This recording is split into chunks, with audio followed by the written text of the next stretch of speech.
Same as the Filipinos, yeah. All right. Happy Sabbath. Today is December 30, 2017. We're going to change course a little bit. Do drugs and medicine, health reformation. Drugs and medicine. And, what will be the role of drugs and medicine for us, in the end times here? Before our probation closes, what will we do? Okay, what will drugs and medicine play in the role of God's people in the end times? Well, this picture is what we always usually refer to. On the left-hand side, there's the modern drugs. But in the time of Ellen White, the drugs that she referred to were what is called patent nostrums, patent medicine, right there, patent medicines. And all those drugs that were given in those days were unregulated, basically poison, right? And she warned about those drugs in those days. And these were the, kind of like the caricature of what these peddlers of these cure-all snake oil medications for the people, for the masses, and it's really about them making money, right? The people were so gullible to be able to buy the snake oil, all right? Okay, so when we're talking about medicines, we got to talk about the medicines that is in the Bible, right? Yeah. And the medicines that is in the Bible was first described even in the beginning. Where was medicines described in the beginning? In the Garden of Eden. In the Garden of Eden. Okay. Where was that? Obviously in the beginning, in Genesis. All right. In Genesis. All right. Okay. Genesis. Oh, actually Genesis. I would say it's Genesis 3:18. They have. Yeah, but was that medicine? When was medicine actually mentioned then? They had fallen into sin because now they have to leave the Garden of Eden. And now they have to till the land, and thorns and thistles they have to suffer while they till the land. And what do they have to do? Because they have fallen into the sin, and their nature, their bodies are no longer perfect and susceptible to diseases. In the Garden of Eden, what was their diet? What were they given to eat? No, nuts and fruits. Oh, not just vegans, but they were nuts and fruits. Okay, right? Nuts and fruits. When was herbs given? When? Genesis 3:18. Genesis 1:29. Right. Yeah. Right, bearing seed. Right. Yeah. And then thou shalt eat the herb of the field, in Genesis 3:18. And the herb of the field used to be the food for the animals. Yeah. But now the herb of the field is given to them to eat also, because what is the herb of the field? What is the herb of the field then? The leaves, yeah. Oh, we find that in Ezekiel 47:12. And we also see it in Revelation 22, verse 2. Right? There's a river. And then beside that river is trees. And you will eat of the fruit of the trees. And what else? And the fruit thereof shall be for your food. You will eat the fruit. And the leaf, therefore, is for medicine. So what is the leaves used for? Medicine. Yeah. Because when you were in Eden, when you did not have sin, you did not need medicine, right?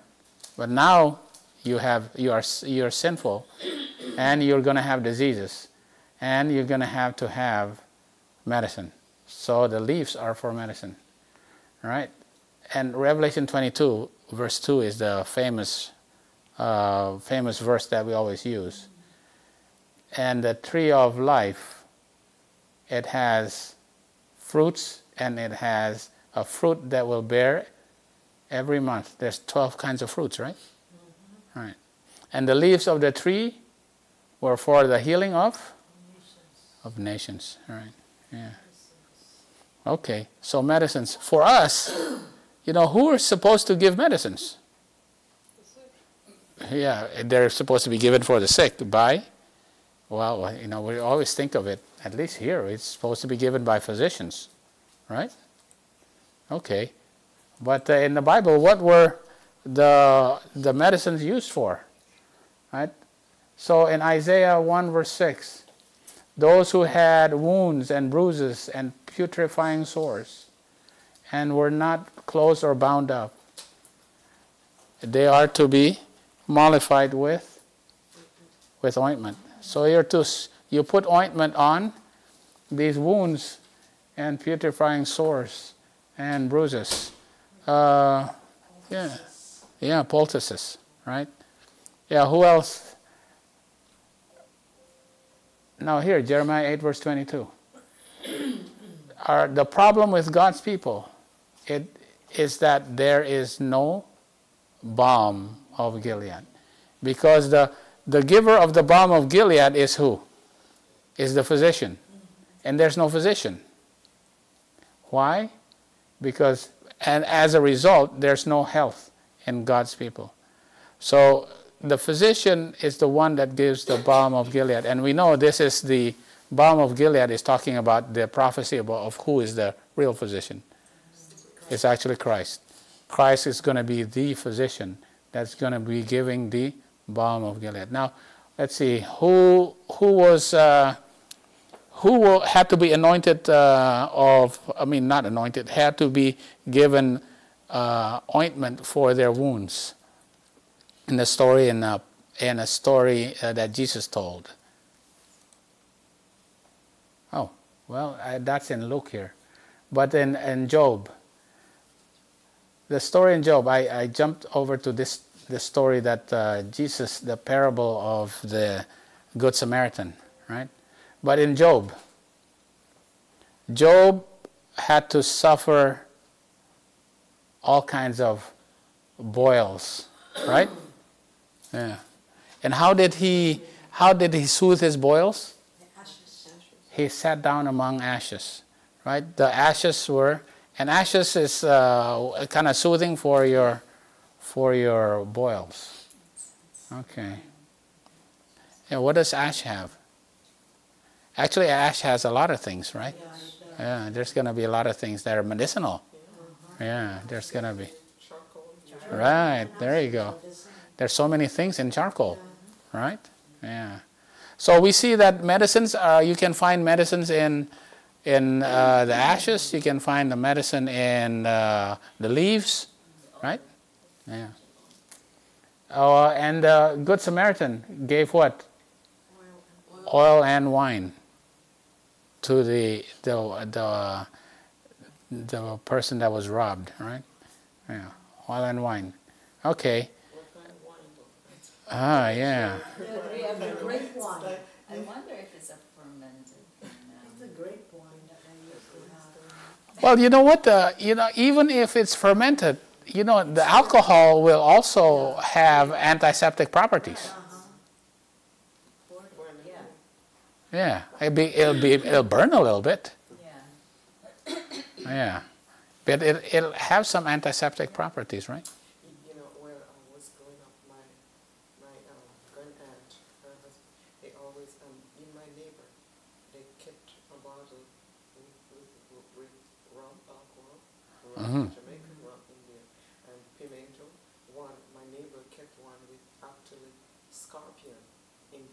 With a scorpion. Scorpion in there, you pour it into it and cure it. And if a person get a cut or even bitten by a scorpion, they will take a little bit of that and pour it. I'm like, bird. I'm talking about bird. Yes. But I will hear them cry. I'm like, oh, I don't want that. Yes, they would keep those. They probably has some. Chinese medicine with the snake, and they have scorpions in there, and they have That's right. And I took this from Luke, because what was Luke? Luke was a physician, right? And even Jesus said let me go back.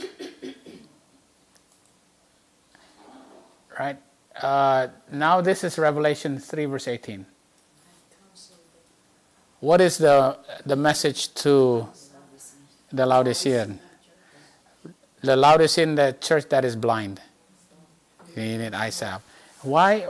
Now, actually, the city of Laodicea was known for its, I guess, the industry of making ointment for the eye. Right. So actually, Laodiceans had an industry for making eye ointments. Right. So the church of Laodicea needs eye salve. Okay. Now, what did Jesus say in Luke 5:31? And Jesus answered unto them, they that are whole need not a physician, but they that are sick. So what is he saying?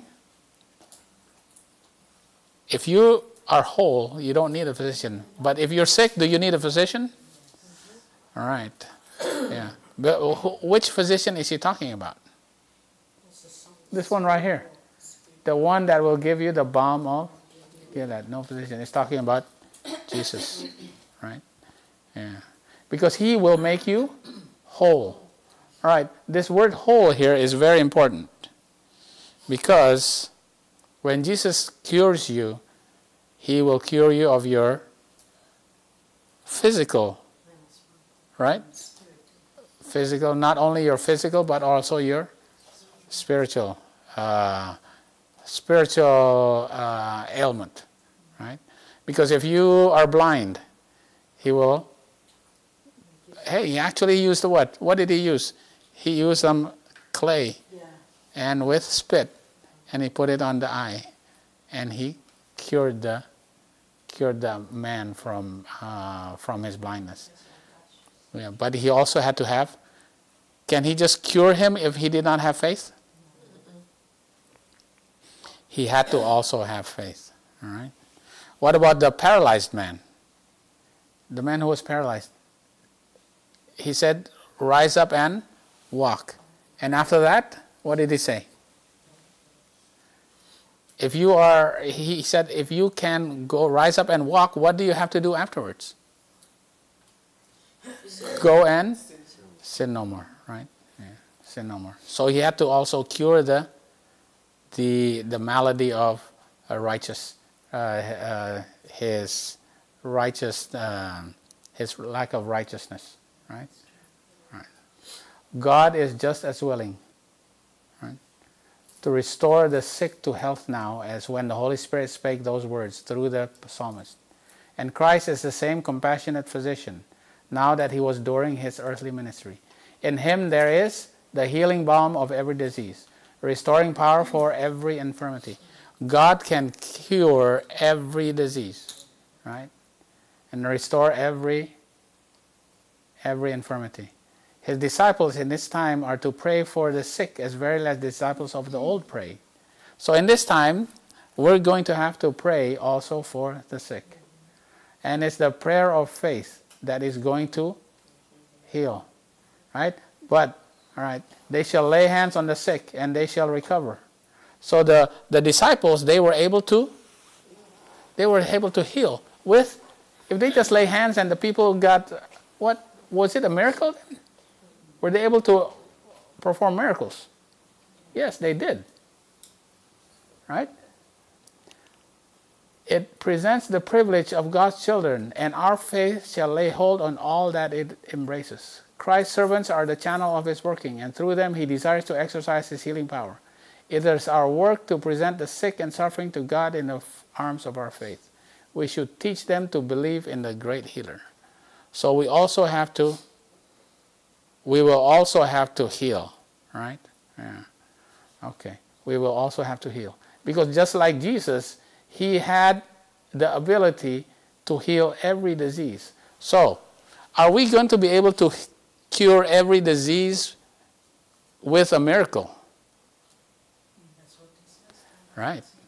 That's what it's going to be saying right here. Right? That's the promise, if we have faith. Okay, are we able to do that now? No, we're not doing it right now. But there is going to be a time when we are going to be able to do that. Right? Right. Yeah. There will be a time when we are able to do that. Now the thing about it is we're going to have to study when is that time that we're going to be able to do that. Okay? All right. Here's in Selected Messages, Book 2. Your question is, in urgent cases, should we call in a worldly physician? Or should we go to the physician that has the balm of Gilead? Right? But if the physicians in the sanitarium, now this is talking about the physicians that are busy in the sanitarium of Battle Creek. If they're so busy and we have an urgent case, should we call on a worldly physician because the sanitarium doctors are all so busy? If the physicians are so busy that they cannot treat the sick outside the institution, would it not be wiser? So what does it say? Should we go to the worldly physicians? She says that it's better that we educate ourselves, right, in the use of simple remedies, right? Instead of using drugs that we do not know what they mean and do not know what their effect is, right, just to cure us from our symptoms, right? We need not be ignorant of God's remedies. What's God's remedies? Hot water fermentation, cold and hot compresses. So the simple remedies, simple natural remedies. We need to learn these things, right? If we don't know it, what should we do? We should educate ourselves in God's remedies. We need to become familiar with the benefit of dieting and also the use of proper diet. All should understand what to do for themselves. In other words, if we don't know, we have to learn for ourselves. But if we're in the process of learning ourselves, we may call upon someone who understands nursing. Oh, there you go. Why? Because they have an intelligent knowledge of, and they have experience also, right? Yeah, but we really have to understand the cause of our sickness so that we will be able to use the correct natural remedies, right? Yeah. So we are called to be more educated, okay? And if we're not educated, we have to learn from those who are educated. Okay, that's basically what it says. Now, all right, okay. It says, it's okay to go to nurses then. It's okay to go to physicians. Because these days people said, well, it's not, you shouldn't even go to physicians, right? Wow. Okay, what are the natural remedies? Pure air, sunlight, abstemiousness, rest, exercise, proper diet, use of water, trust in divine power. These are the true remedies. Every person should have a knowledge of natural remedial agencies and how to apply them. It is essential both to understand the principles of treating the sick and have practical training. So you need to be trained and you have to understand and able to use it. Okay. You know what, Sister Fletcher, that means that we need to do more studying more. Yes. Yeah. Yeah, we need to have more practical training. We have a lot of theory, Yeah. But there's more studying that we need to do. The use of natural remedies require, but the problem is, well, what is the issue about the hesitancy of using natural remedies? It's because it's gradual and it seems slow. People want a quick fix. You can, yeah, Right. another patient. You need to use a lot of care and effort to be able to use it, right? So why is that? Why is that? You know, why is natural remedies? For one thing, it has to be because it's to test your faith, right? You're gonna have faith that this is going to work, And right? your body is actually doing it. The body have to get Get used to rid, it, yeah. get rid of it. The toxins. Because sometimes from we it. take, like, we have a fever and then we take Tylenol, you know, it's like a few minutes later, you sweat it out. But if you do, you know, the other natural stuff, it takes a while Yeah, and it allows the body to work to for work. itself. Yeah.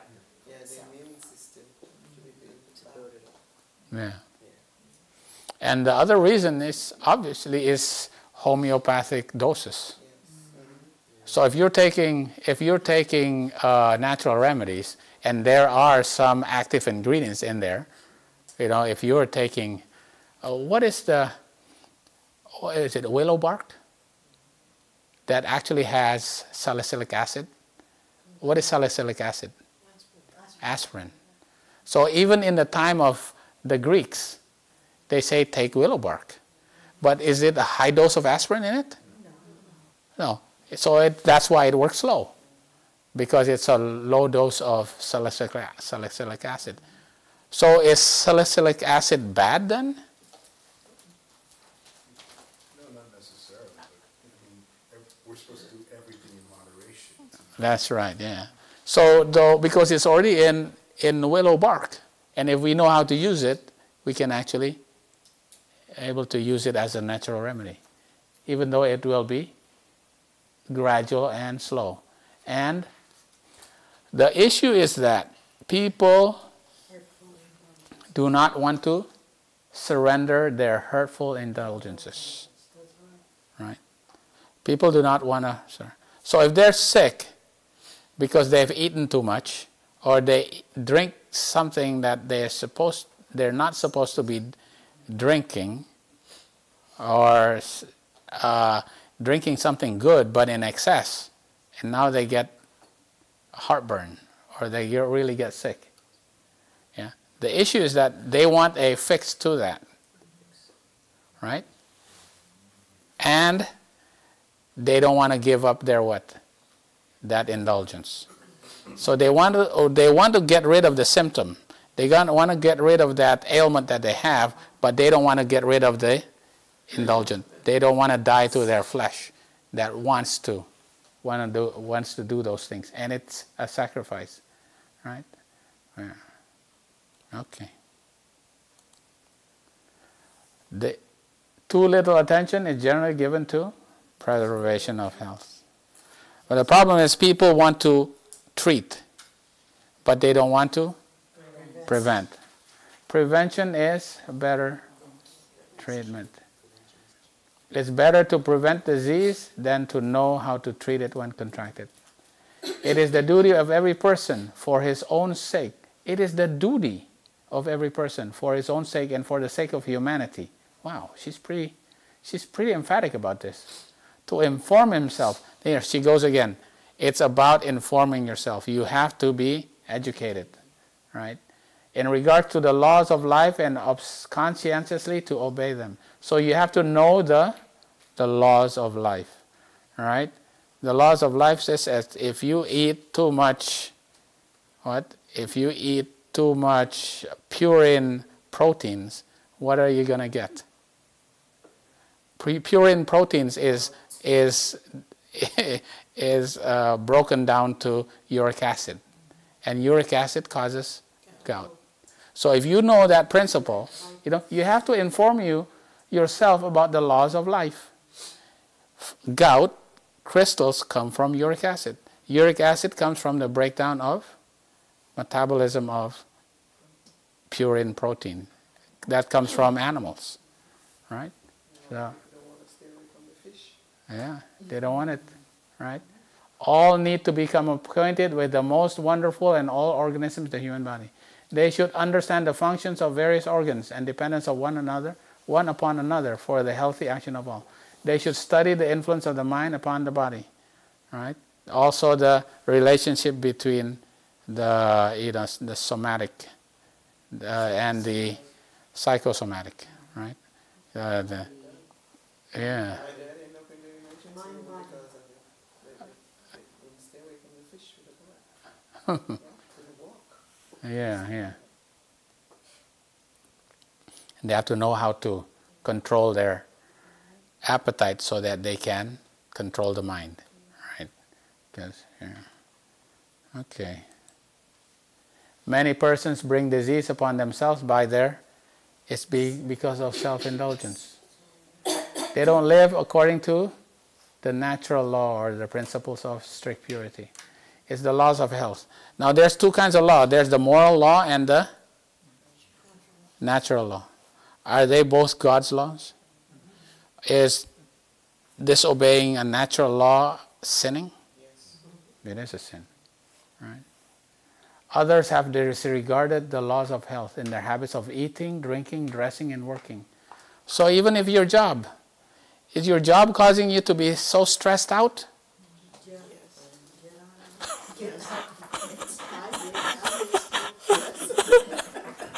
Is that causing you to be ill?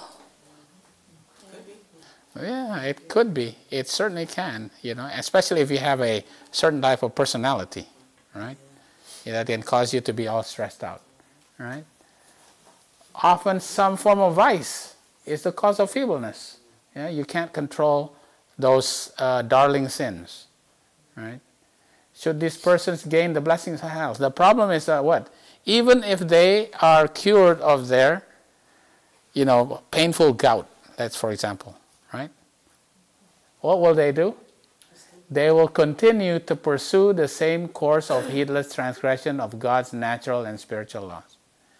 They say, okay, I can take my, gout medication so that I can continue eating my...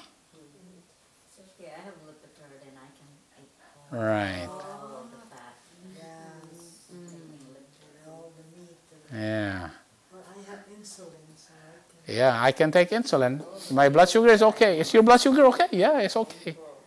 Even though I eat all the cake I want and all the, all the things I want, my blood sugar is good. I have insulin. Yeah, as long as I have insulin. All right. Yeah, that's a big problem. Now, where do we see this in the Bible? Now, this is a principle that's actually in the Bible. If you do this, what are you doing? You are doing what? Encouraging sin. You're encouraging sin. Because what is the sin? Constantly transgressing God's natural and spiritual law. So if you take your medicine with those harmful foods, you're still encouraging sin. So where do we say that in the Bible? Remember, we're doing Psalms 23. Where did the children of Israel say, you know what? We want the fish that we used to eat in Egypt. Yeah? Because when we eat the fish, we also eat it with cucumbers and melons and onions and leeks. Numbers 11 verse 5. Right? And because of that, God said, you want fish? Well, we don't have fish in the middle of the desert. I'll give you quail. Up to 2 cubits high. And even before it passed their teeth, what happened to them? They all died. Because it is a sin to eat those harmful foods of Egypt with vegetables, which is medicine. Right? It is encouraging sin. So even if you eat it with onions, leeks, and cucumbers and melons, even if those are medicines, you are still transgressing the law because it's encouraging sin. And you are going to die like they died at Kibroth Hatava, something like that. That's the name of the place, right? They all died because of eating quail, right? Yeah.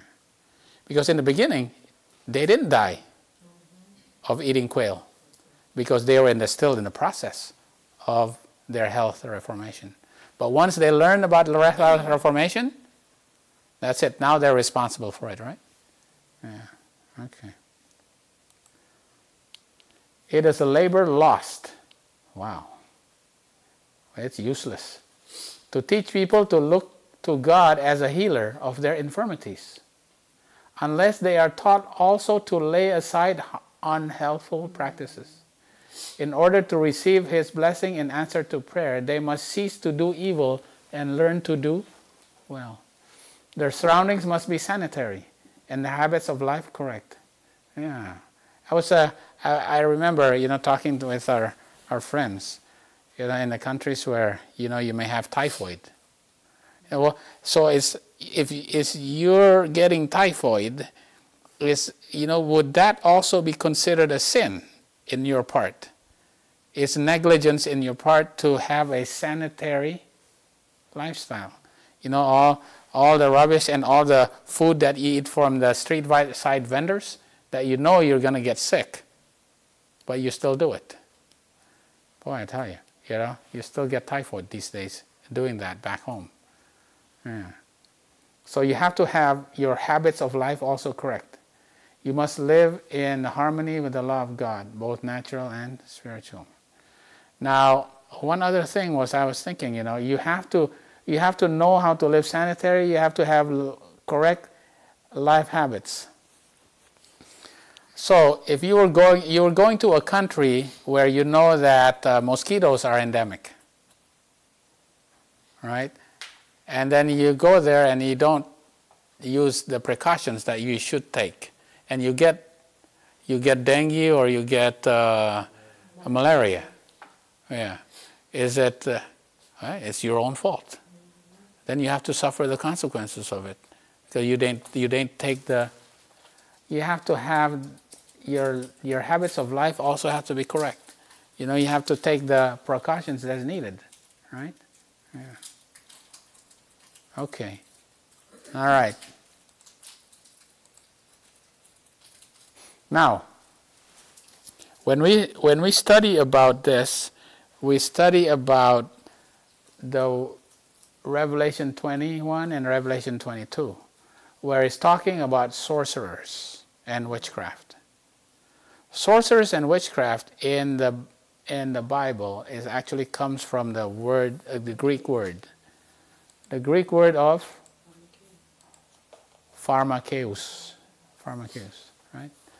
But the fearful. Now in Revelation 21 and 22, sorcerers are used. Sorcerers is actually Pharmakos. Pharmakos. Okay, sorcerers. But what is it talking about? Sorcerers are those who will not be in the New Jerusalem. They're going to be outside, right? They're not going to be those who will be inside. They are going to be outside. For outside are dogs, sorcerers, and whoremongers, and murderers, and idolaters. These are sorcerers. What do these sorcerers do? Yeah, they give potions, and they're magicians, they're sorcerers. Remember when Aaron and Moses went, and they turned God turned Aaron's rod into a snake? What did the sorcerers do? What did the magicians do? They did the same thing. Did they really turn it? Did they turn their rod into, did they really turn it into a snake? No. Oh, they didn't, huh? So what did they do? They just pretended to do it. Yeah. Satan made it look as if there was a snake there. Right? Because can Satan create a snake? No, they can't, right? They can't. So it is what? What is that? It's magic. What? It's a hallucination. Right. Yeah. It's a potion kind of thing. Like, what do these potions do? Give you hallucinations. Make you see things. So the people were looking at it and they say, "Ooh, look at that, there's a snake." Was there actually a snake there? There wasn't a snake there. And that snake appears to have be eaten by this other snake of Aaron. Right? Yeah, but it was an illusion. Right? Yeah. So these sorcerers cause you to see hallucinations or illusions. All right? Okay, what do they?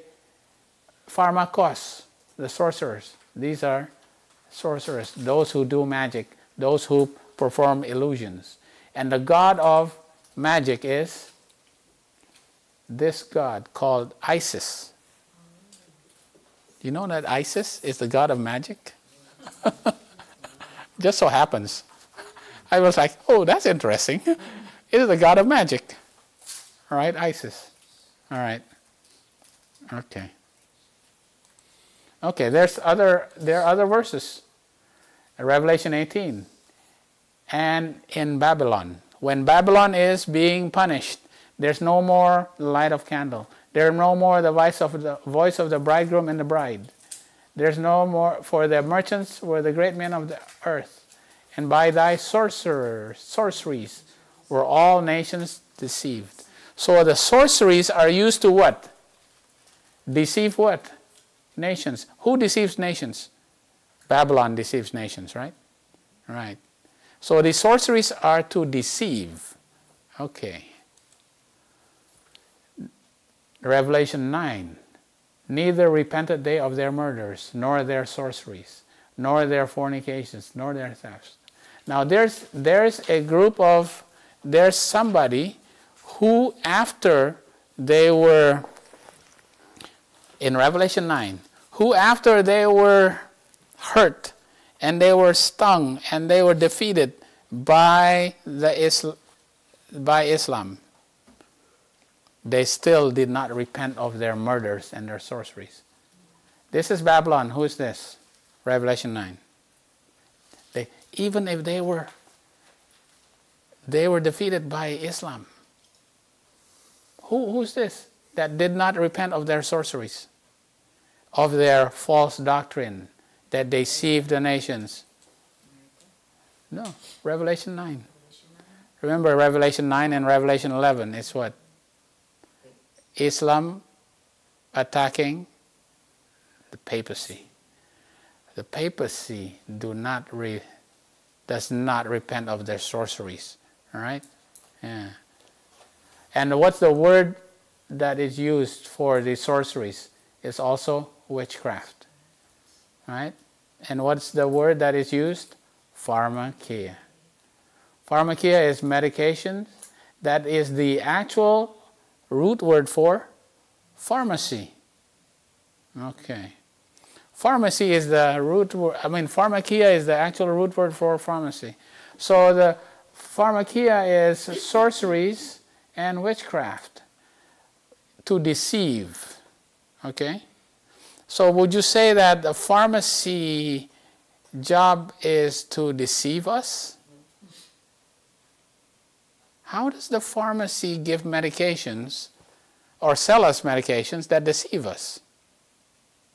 I'm trying to, how do you think they deceive us? Well, it's kind of like a magic potion. They think that pill is the cure all of everything. Yeah, right. People believe in that. Yeah, does it actually, if you got a headache and you take Tylenol, does it actually get rid of your headache? No, that's the symptoms. It actually treats your symptom.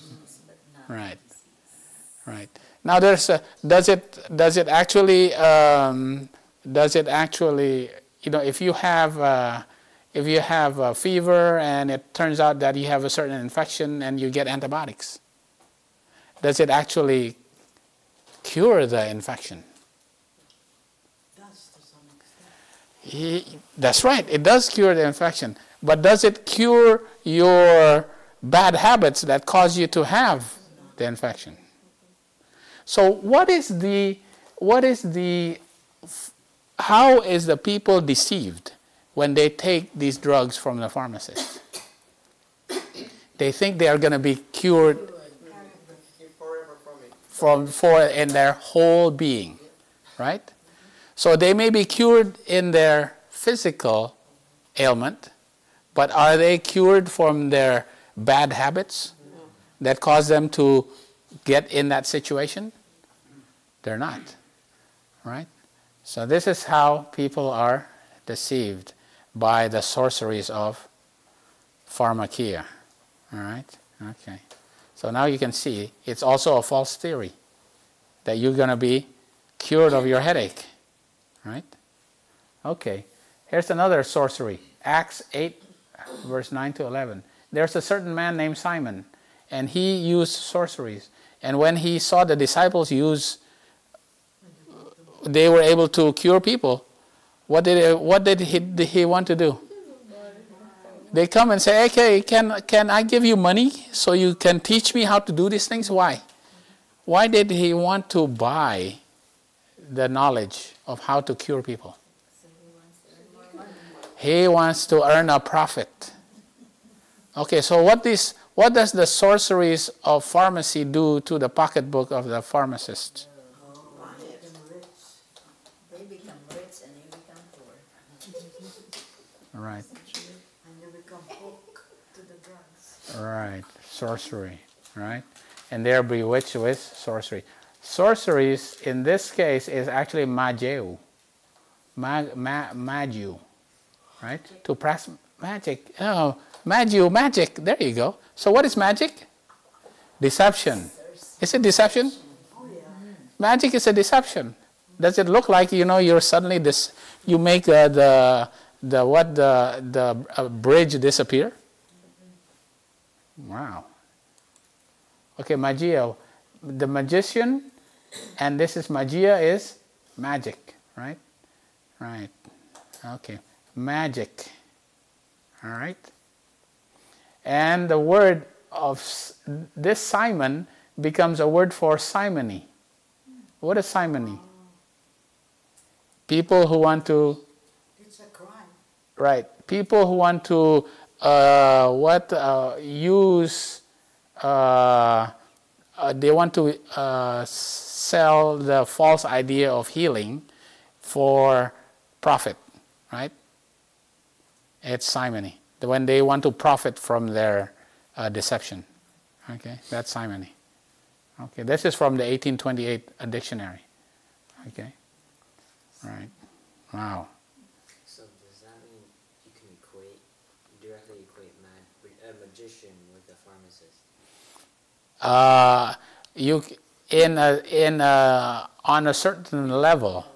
On a certain level you can, but is it truly their motive for selling their drugs? To deceive. Supposedly to cure. Is it truly their... Do they actually want to deceive people? No, they want to earn money. They want to earn money. Actually, yes, they do want to deceive. In One of the the process, they're great deceiving. pharmaceuticals, Oh, yeah. they quoted as saying, a patient cured is a customer lost. So they do want to deceive. They want to continue to keep you thinking that you cannot actually have proper health. You need them in order to maintain and sustain your health. Now the thing is that, it's not very difficult to see it in people who suffer from lifestyle illnesses, like high blood pressure. Now, do you think you're just going to buy high blood pressure medication for 10 days and that's it, you're done? They want you to take it for life, right? Never. Yeah, you're a customer for life. That's a paycheck, guaranteed, every week. Yeah, right. They want you to... You think that you're going to take your insulin and your diabetes medication for 10 days and you're done? No. And for those So then someone who takes interventional medication from a pharmacist teach you to... Well, the issue is that, whether they are doing it because they want to continue to live in the lifestyle that they don't want to change from. continue the deception. Right. Yeah. That's the biggest problem. Right? So now you have to separate what they want to do and what you, as the person that's using that, want to use it for. What are you using these drugs for? Is it so that you can continue living the lifestyle that you want to? Right?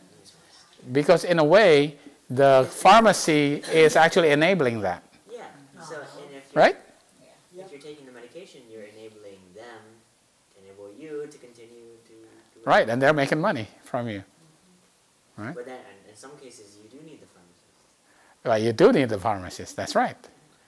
So, Yeah. So in a certain way, you have to realize that, you know, there has to be a distinction of when you really need it, or where you actually use it as a crutch to continue what you want to do. which is sorcery and magic. Yeah. Okay. Okay. In Acts 13, verse 6 to 8, there's a sorcerer who is actually a false prophet. A sorcerer is actually a false prophet. And this is translated, it's the same way that is translated as the wise men that came from the east. And it's the Magos. And what are the wise men called? The Magi. And these are the foreigners that come from the east. The wise men that come from the east. They're called Magi. Right? They're called Magi. So are these all prophets? Are they all false?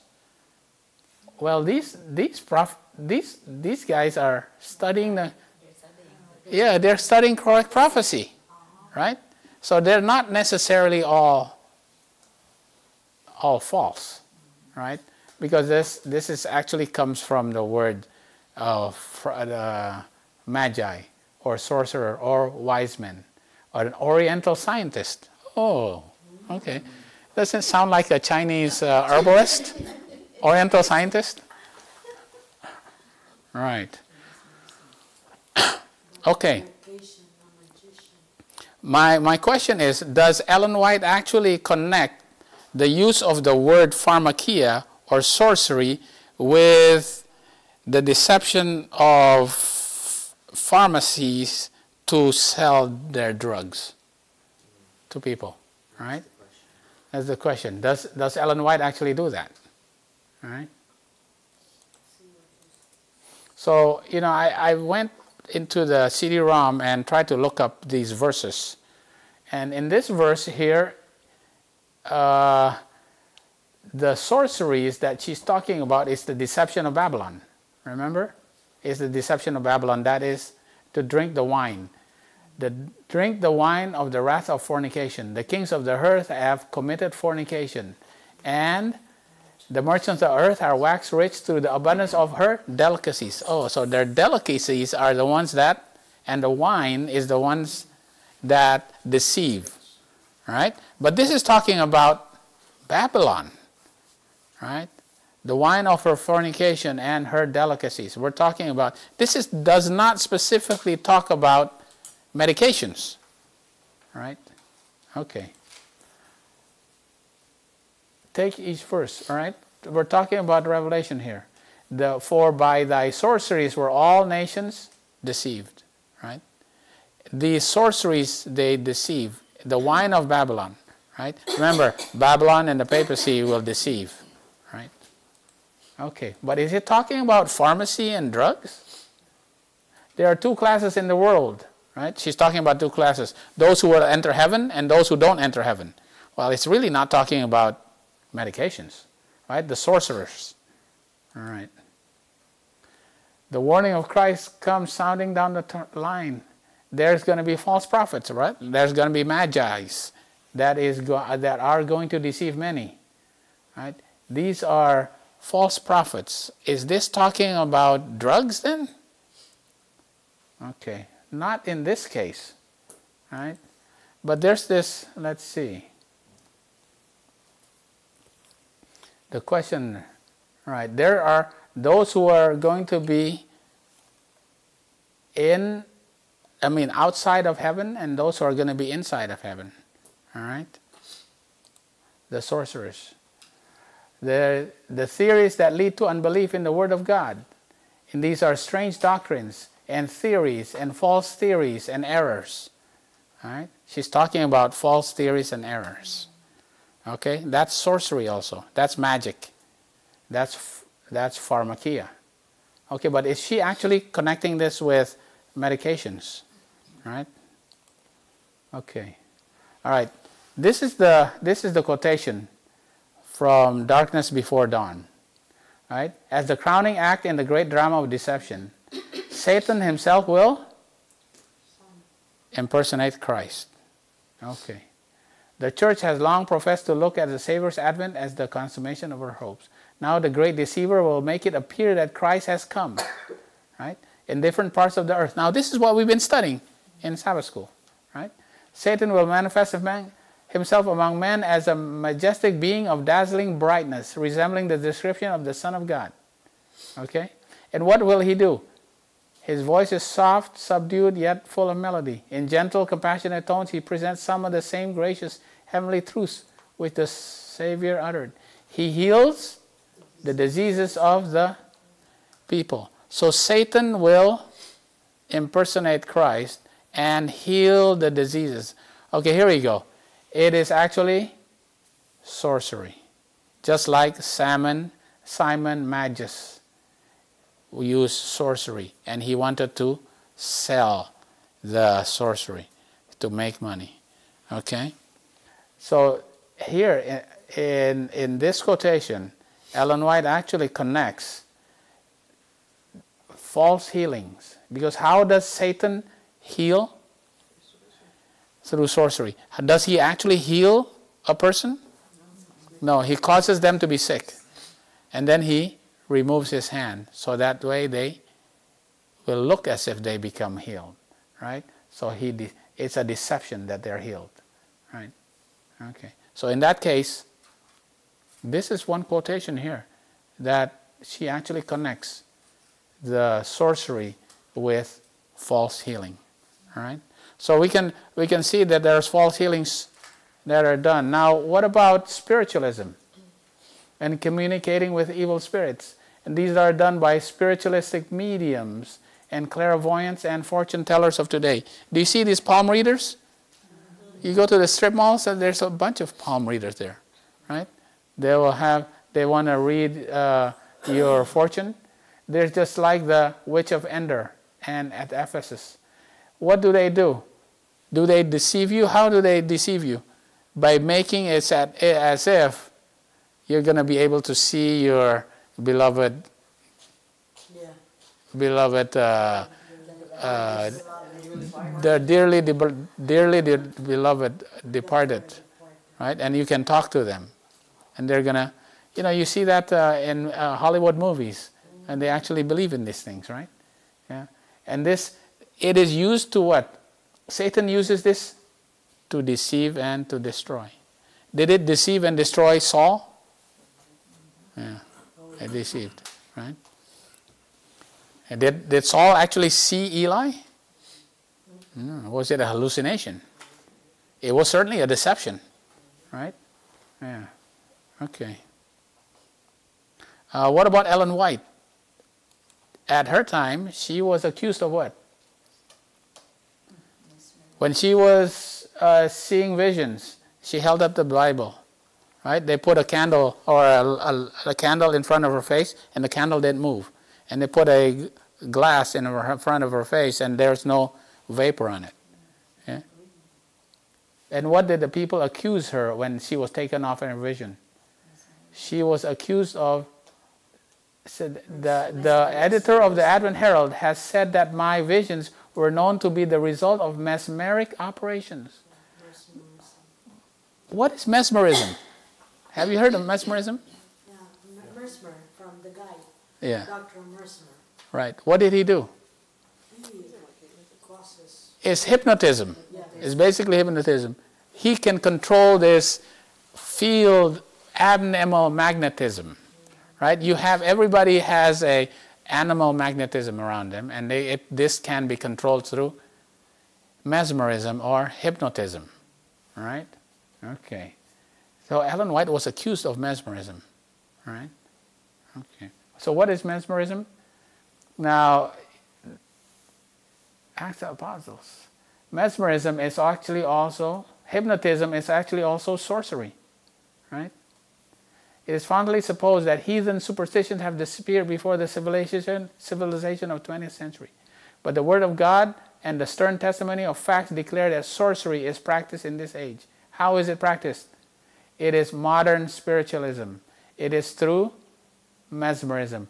Satan is finding access to thousands of minds by presenting himself under the guise of departed friends. Right? Their thoughts, their love, their hatred have perished.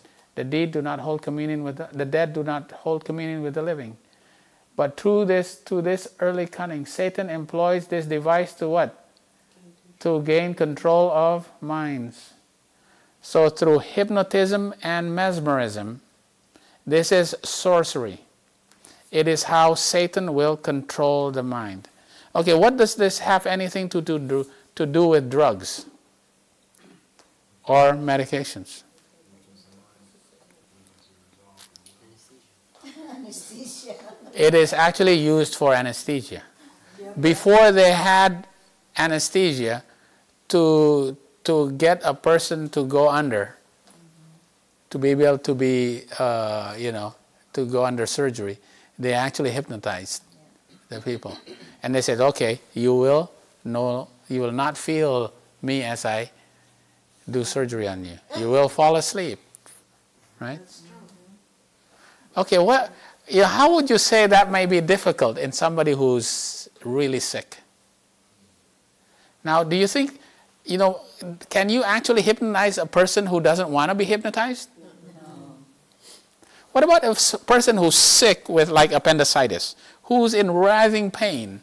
And do you think you can actually successfully hypnotize that person? Because their thoughts are not what you're saying. They're not listening. They're not focusing on what you're saying. You're focusing on the pain. Yeah. That's not very effective. So you They have to use So you can only do it in elective cases, right? Yeah. Where the people are actually, they are conscious and they are willing to be hypnotized, so they can go under and to do surgery. But in emergency cases, do you think you can do surgeries? It's impossible, right? So these people in those days, they say, this is not good. And what happens if they wake up in the middle of surgery? Okay, let's hypnotize them again. Ooh. You're going to fall asleep. Oh, somebody's cutting on my belly, Do you think you can get hypnotized again? Yeah, no. It doesn't work. Right. You say this because some people believe. It is actually, they used hypnotism in the old days. What? They used hypnotism in the old days, they did. When did they use hypnotism? They had surgery. Before surgery, right? They use mesmeric power to secretly insinuate impure thoughts, right? Now, do the anesthesiologist or the surgeon instilling impure thoughts? No, they're saying, okay, hey, you know what? I want you to be under my control. I'm going to say you're going to sleep, and you're not going to feel pain. Is that impure thoughts? But they're still controlling the mind. They still control the mind. Okay? And this way, they are actually in danger of being deceived and corrupted. Right? Because their consciousness is being bypassed. All right? And as a servant of Jesus Christ, I warn you to shun the company of this class. Ellen White says, do not use things like mesmerism, right? And hypnotism. Do not use mesmerism and hypnotism, right? Okay. Because it was used also in surgeries. When did they no longer have to use hypnotism? When they actually invented ether and chloroform, right? This is the first ever successful surgery using anesthesia in 1864. In 1846, at Massachusetts General Hospital in Boston, by Dr. William Morton. Right, 1846. Right. So they were, yeah. Okay. Now, Ellen White said, what was being sold to the people in those days are an endless variety of medicines in the market. The numerous advertisements for new drugs and mixtures, all of which say do wonderful cures. Okay, so are they giving you, deceiving you? They're deceiving you, giving you false promises and false theories? Yeah, that this thing will cure everything. Right? You know, this mugwump specific cure and prevention for all, what? Venereal disease. All venereal diseases.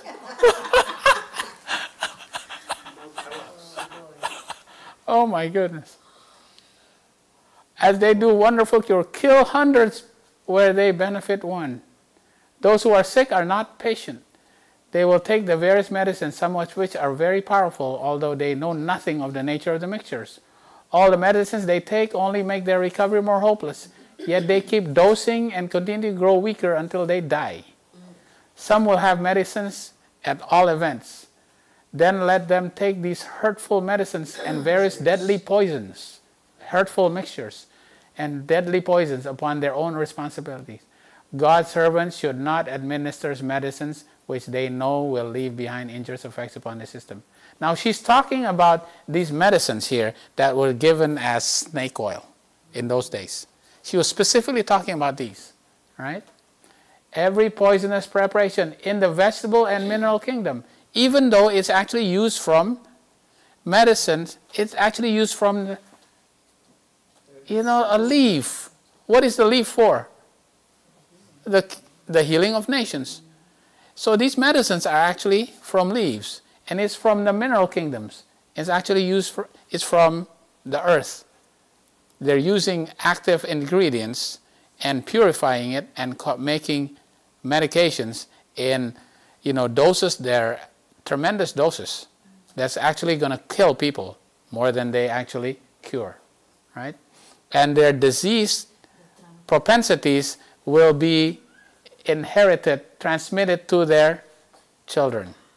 Their children will take these medicines, and their children, and all the whole generations after them will become dependent on these things. All right? So she was talking about the medicines in those days. Now, if you see the medicines in those days, what was she talking about? Some of these medicines included opium, which is synthesized from what? Wait a minute. It's synthesized from a poppy. So did God create the poppy so that people can become addicted to heroin or an opium? That's pretty amazing. Right. Yeah. The issue is that people become addicted to it. And the opium, it benumbs the sensibilities, stupefies the brain, and unfits the mind for the service of God. Right? Do you think you can be studying deep things like prophecy if you're on pain medications? All right. True Christians cannot persist in the use of this slow poison when they know its influence upon them. Mercury, calomel, and quinine, wow, have brought their amount of righteousness. Okay, mercury and calomel, here you go. Mercury and calomel. Calomel is actually mercury. They use mercury to treat all kinds of illnesses. What about quinine? Treat for malaria. Okay. The problem with quinine is that when they found out that quinine can cure certain fevers, because these Indians in South America used quinine, right? A certain bark. And they found out the active ingredient is quinine. And it cured fever. What kind of fever though? What kind of fever does quinine actually cure? Malaria. Okay, what if you have typhoid and you take quinine? Will it cure it? No. So they were giving, in those days they said, wow, it actually cures fevers in these Indians. So they gave quinine for everybody. They keep drinking quinine.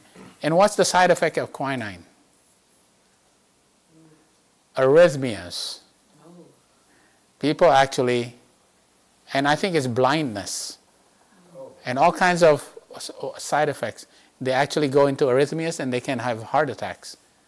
Right? It's very dangerous if you took too much of it. Okay, I actually wrote this. The side effects is arrhythmias, hepatitis, marrow suppression, blindness, deafness. You can actually become blind from taking quinine. Yeah. And they took it for everything because they said it cured the fevers of these Indians. Sure, they were having malaria. Right? And so they thought it was a cure-all. How do they logically reason taking mercury when they knew mercury would drive people crazy? Yeah, they actually they found out that the Chinese used mercury to kill worms, parasitic worms, right? This is what it is. It's So now they start taking all kinds of things. malaria is part of it. So they don't have the knowledge. They don't have the knowledge yet back then. Yeah, right. They don't have preparations of mercury and calomel taken into the system ever retain their poison strength as long as there is a particle left of it in the system. It doesn't leave your system, right? Yeah. Now let's see some of the medications that they use. This is very interesting.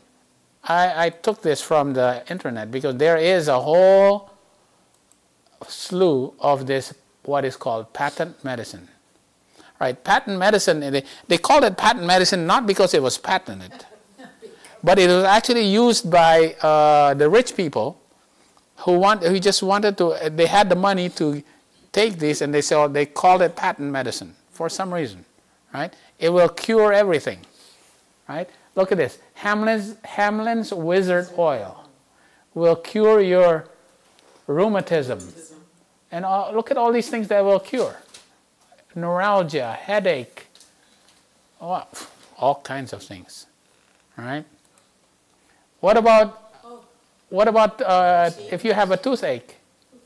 Cocaine toothache drops, instantaneous cure, 15 cents. Yeah. It numbs them. Yeah. It numbs the sense of the nerves in the mouth. Okay.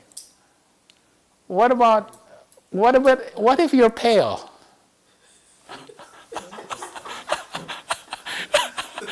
What if you're anemic? You take pink pails for pale people. So say that fast. Tell people. That's why you Say that you're sentence. so big, you're not fail. Ah. Pink pills for the pale people. Wow. All right. What about this? Snake oil. Oh, it relieves instantaneously. So many things. It relieves everything. Okay? It relieves everything. Let's see, what else? I got some pretty cool pictures, actually. When you're coughing, in one night, it'll cure your cough. What does it have? Alcohol, cannabis, marijuana, chloroform, and what else? Chloroform. And morphine. Oh my. That'll comatose you. You'll stop coughing. Oh yeah, you'll stop coughing for sure. Morphine, chloroform, marijuana, and alcohol. Oh my goodness, what a combination. It could really cure you. You know, this is the medication that Ellen White was saying, you know, you're going to die. 99 people die. One may actually live, but 99 are going to die taking this stuff. Right? Patent medicine. Right? Pink expeller, Excel. What is that? Alcohol. The best, what? The best household remedy for backache, sprains, pleurisy, asthma, gout, rheumatism, toothache, etc. Pretty amazing. All right, let's see some of these. Look at it. Opium. Joy to the world. Oh. It's Christmas. Everybody's going to be really happy with opium. Joy to the world. All right? Yeah, it's sold as a painkiller. Right? Obviously, it kills pain. Right? It cures summer and bowel complaints, sore throat, cramps, congestion and stoppage of circulation, colds, rheumatic pain, sprains, bruises, everything. Okay. Yeah. Now this lady here sold these pinkum tablets. Actually, it's really alcohol, right? She was a very good entrepreneur, and she sold it. She sold so much of this. This is 18% alcohol, right? In those days, in 1873, she was in 1881. Lydia Pinkham and her family was grossing $300,000 selling this a month as a cure-all. Wow. Yeah. Okay, what about this? The Allenberry's throat pastilles has cocaine and morphine. Take one every 2 hours or as directed by physician.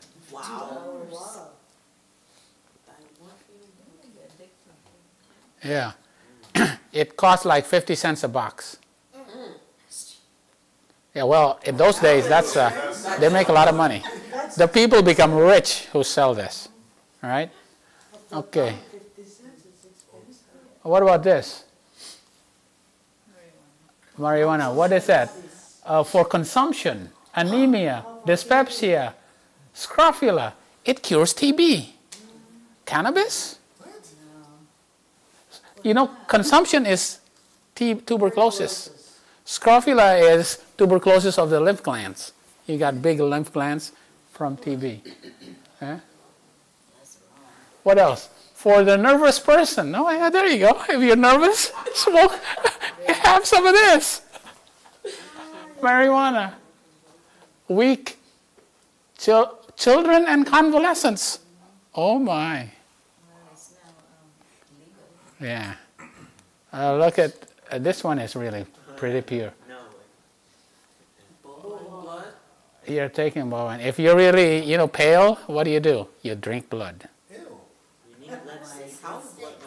It's a tonic, right? If your your nerveless body is languid, pale, and lean. Hold me up to where the light is shining, and mark the magic power of bovinine. Oh my. Yeah. Cow blood. All right, look at this. If you have problems with your complexion, what do you put on it? Oh my goodness. Arsenic. It's a Victorian cosmetic. Mercury and lead was also used. Arsenic. Okay, let's see. Mercury. The freckle ointment. You use mercury. And radioactive compounds. Right? Distilled radium. And sold as an aphrodisiac. Oh my. They explode. Right. Pretty amazing. About caffeine. For brain workers. So if you're using your brain a lot and you fall asleep, what about these days? They have these energy drinks, right? Yeah. It's basically caffeine. Oh, didn't they have a pill, was it a no dose? Right. Is the relief of a nervous headache resulting from overtaxed mental energy or excitement, for acute attacks of indigestion, depression, from following alcoholic excesses. Take caffeine. Wow. All right? And quinine also. It cures sunstroke, acute articular rheumatism, typhus, typhoid fever, puerperal fever, scarlet fever, smallpox, erysipelas, diphtheria, septicemia, asthenic pneumonia, It doesn't cure any of that. It cures malaria, but not any of that. All right? Now this is what Ellen White is saying is the patent medicine or the nostrums, that it actually kills. Now here she goes. These practitioners are very much in earnest in using their dangerous concoctions, and I'm decidedly opposed to resorting to such things. They never cure. They may change the difficulty to create a worse one. Okay? They never cure. All right. Drug medication is to be discarded. On this point, the conscience of the physician must ever be kept tender and true and clean. The inclination to use poisonous drugs, which kill if they do not cure, needs to be guarded against. Matters have been laid upon before me in reference to use of drugs. Many have been treated with drugs and the result has been death. They actually kill. Right? Now, you remember, she's really talking about the drugs that was used during her time right here. Yeah, these were drugs that were not used, they were not regulated. Okay? The practice of laying the foundation of vast amount of disease and even more serious evils is the free use of poisonous drugs. Their chief anxiety is to rid themselves of pain and inconvenience. So they resort to patent nostrums. That's the ones that we just showed the pictures of. These are patent nostrums or patent medicines, right? Right. So they actually just relieve you of some of your symptoms, but they actually cause more problems. All right? Okay. All right, people need to be taught that drugs do not cure disease. Okay. This gets to be a problem sometimes, because people will now use this and say, don't use drugs. Okay, was Ellen White actually referring, what was she referring to? The patent drugs, what else? The definition of disease also, right? Yeah. So some people say that, some of these medicines, like for example, quinine. Can quinine cure malaria? It can cure malaria. But how come she says that drugs do not cure disease? It doesn't cure all the other. Right, because it does not cure the spiritual part. Right. So we have to understand, Ellen White cannot be a false prophet. Because obviously, certain drugs can cure certain illnesses. But the problem is that it does not cure the whole person. Right? This is what she means. Now, so if we understand this concept, we understand what she's talking about, that drugs actually do not cure disease. Right? It does not cure the whole person. It can cure a certain infection or a certain physical ailment, but not the whole person. Okay? All right. Were I sick, I would just as soon call in a lawyer as a physician from among general practitioners. I would not touch their nostrums, right? Their nostrums. She's talking about those patent medicines, right? I am determined to know in straight English the name of everything that I introduce into my system. Those who make a practice of taking drugs sin against their intelligence and endanger their whole afterlife. See, if they make it a practice, if they constantly use it, right, they always continue to use those nostrums, those patent medicines. They endanger their whole afterlife. They're not going to go to heaven. There are herbs that are harmless, the use of which will tide over many apparent serious difficulties. You can use some herbs, but if all would seek to become intelligent, so what is? You have to become intelligent in the uses of these natural remedies, right? In regard to their bodily necessities and what you actually have. In regard, sickness would be rare instead of common. So, and then you won't even get sick. And an ounce of prevention is worth a pound of cure, right? So what is the sin then that will keep you from the afterlife? Is the sin taking the medicine?